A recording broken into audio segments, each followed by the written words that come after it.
आग। लेखन। जब ऐना अपने गोवा के घर से दूर मुंबई नगर आई, वो बहुत उत्साहित थी, पर साथ ही साथ उसे अपने परिवारजनों को छोड़ने का दुख भी था।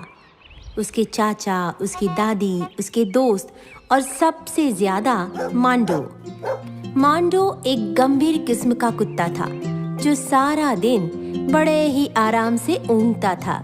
पर जब कभी भी पड़ोस में शादी होती थी, वो बुरी तरह से चीखने लगता था, और तब तक चीखता था जब तक ऐना के चाचा जी वायलिन बजाना बंद न कर दें। ऐना मांडो से बेहद प्यार करती थी। उसे पता था कि मांडो हमेशा उसकी रक्षा करेगा, अजनबियों और मुसीबतों से, और उसके चाचा जी के बेसुरे वायलिन से भी।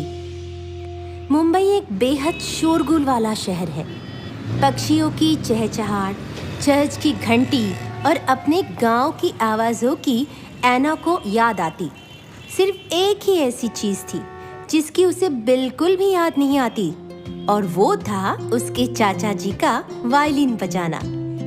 कभी कभी स्कूल के बाद ऐना अपने पिता के साथ लोगों के घर चिट्ठियाँ और पार्सल पहुँचाने जाया करती थी। ऐना बड़ी बेसब्री से लिफ्ट की सवारी का इंतजार करती। एक दिन उसने चुपके से लिफ्ट के सारे बटन दबा दिए। लिफ्ट का दरवाजा हर मंजिल पर खुला। हर मंजिल पर अजीब सा दिखने वाला फुव्वारा लगा था। यहाँ कौन नहाना चाहेगा? वो सोच में पड़ गई। ऐना चीजों को समझने की कोशिश करने लगी। दीवार पर लगे लाल रंग के डब्बे से संगीत की आवाज कभी नहीं आती थी, और वो फुव्वारा, एक बूंद भी पानी जो कभी उससे गिरा हो, उस फुव्वारे में तो नलका भी नहीं लगा था। एक दोपहर की बात है। ऐना और उसके पिता 5वीं मंजिल पर खड़े थे। तभी अचानक उन्हें एक भयंकर रोने जैसी आवाज सुनाई दी। पापा, ये भयानक आवाज कैसी? मेरे ख्याल से ये आग लगने की चेतावनी है। फायर अलार्म है ऐना। हमें इसी वक्त आग से बचने के लिए मंजिल पर जाना होगा। ऐना को थोड़ा डर तो लग रहा था, पर वो बड़ी उत्तेजित थी। तुम बिल्कुल भी परेशान न हो ऐना। दूसरी मंजिल पर छोटी सी आग लग गई है और दमकल हमारी मदद के लिए आ रहा है। अचानक वो अजीब सा फुव्वारा चारों तरफ पानी फेंकने लग गया।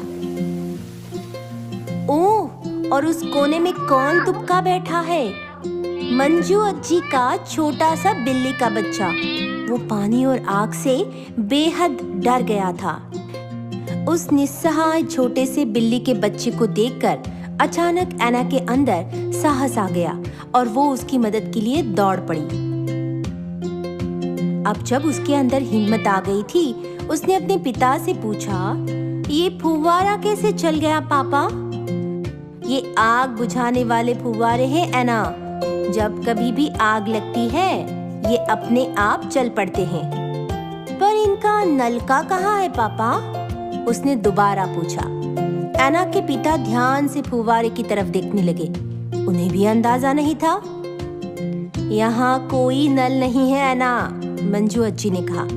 वो लाल पाइप देख रही हो, हमेशा पानी से भरा रहता है और एक बल्ब उसको कसकर बंद रखता है।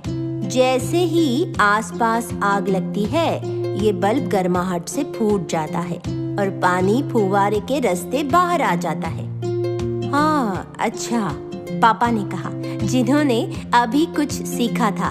बिप बिप बिप बिप, एक बड़ी सी सफेद सीढ़ी ठीक उनके सामने ऊपर उठी। बच्चों और बुजुर्गों वाले परिवार कृपया पहले आए, एक अग्निशामक ने लाउड स्पीकर में घोषणा की। जैसे ही वे फायर लिफ्ट पर चढ़े, मंजू अज्जी ने ऐना का हाथ जकड़ लिया और अपनी आंखें कसकर बंद कर ली, पर ऐना की आंखें खुली थी। आज तुमने खूब बहादुरी दिखाई ऐना, उसके पिता ने शान से कहा। क्या उस फायर अलार्म ने तुम्हें डरा दिया था? ऐना ने उन्हें गले लगाकर हामी से सर हिलाया। जानती हो, आज उस फायर अलार्म ने हम सबकी जान बचाई। ये बहुत अच्छी चीज है, उन्होंने हौले से कहा। ये थोड़ा सा मांडो जैसा है पापा, एना जवाब में फुसफुसाई।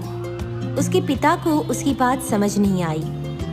फायर अलार्म रोज तो शांत रहता है, पर वो तभी शोर मचाता है जब वो हमें मुसीबत से बचाना चाहता है। तकनीक हमारी कई चीजों में मदद करती है। आग लगने की स्थिति में स्कूलों, सिनेमाघरों एवं अन्य इमारतों में लगी स्वचालित अग्निशमन प्रणाली हमारी जान बचाती है। जैसे ही हमें फायर अलार्म सुनाई दे, हमें निम्नलिखित महत्वपूर्ण निर्देशों का पालन करना चाहिए।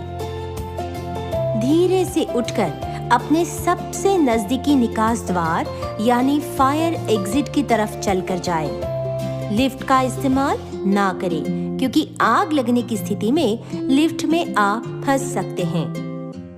आग की तरफ पानी ना फेंकें, क्योंकि इससे आग ज्यादा फैलने का तथा बिजली का झटका लगने का खतरा होता है। किसी बड़े को बिजली का मुख्य स्विच बंद करने के लिए कहें। किसी भी बिजली के उपकरण एवं स्विच को ना छुएं।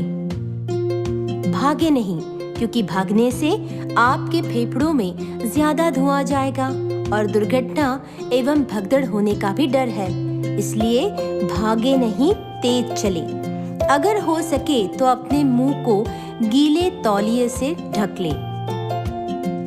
अगर निकास द्वार धुएं से भर गया हो तो बेहतर होगा कि आप पेट के बल जमीन पर रेंगकर या घिसटकर रास्ता पार करें, ताकि आपकी सांसों में कम से कम धुआं जाए। इमारत से बाहर निकलने पर नजदीकी सुरक्षित खुली जगह पर एकत्रित हो जाएं। एक ही जगह पर अपने परिवारजन या बड़ों का इंतजार करें, ताकि वो आपको ढूंढ पाए। अगर आप घायल हो तो अपने नजदीकी वयस्क से सहायता लें।